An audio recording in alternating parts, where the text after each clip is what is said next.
Hello guys, ito na naman ang aking pangatlong biyahe para sa paglilipat. Tara, samahan niyo po ulit ako.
Ayan guys, dito ko muna lalagay ang mga kalasin.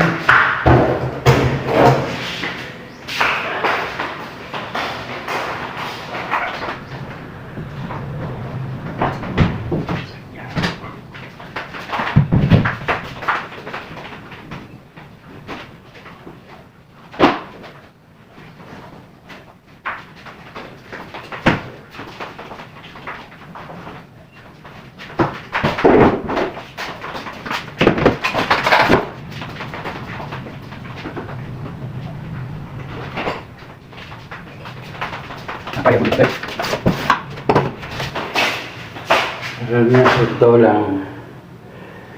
Sana mapabuti na kami dito. Sana walang maging problema para magtagal ng huli. Yan, although marami pa rin linisin, pero pag nahakot ko ng lahat, maaaring bukas, dahil walang pasok ng mga bata bukas sa eskwela, piyesta dun sa barangay, bukas po kami maglilinis dito at mag-ayos-ayos. Kaya ang gagawin ko ngayon maghapon, puro hakot lang muna. Yun lang guys, hindi ko na pahahabaan to. Salamat pang muli sa suporta ninyong lahat. Yan, dahil nga wala na, medyo malalaki yung kanarga ko ngayon. At palabat na rin yung aking e-bike. Pagbalik ko doon, charge ko muna. Pahinga muna, maaaring mamayang gabi, makapagatid ako ng konti. Kasi yung iba, babalot pa namin.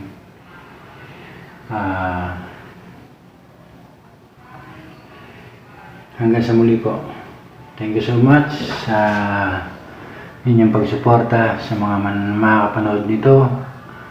Huwag pong mag-iwan ng bakas at mag-like dun sa mga hindi pa naka-follow dyan.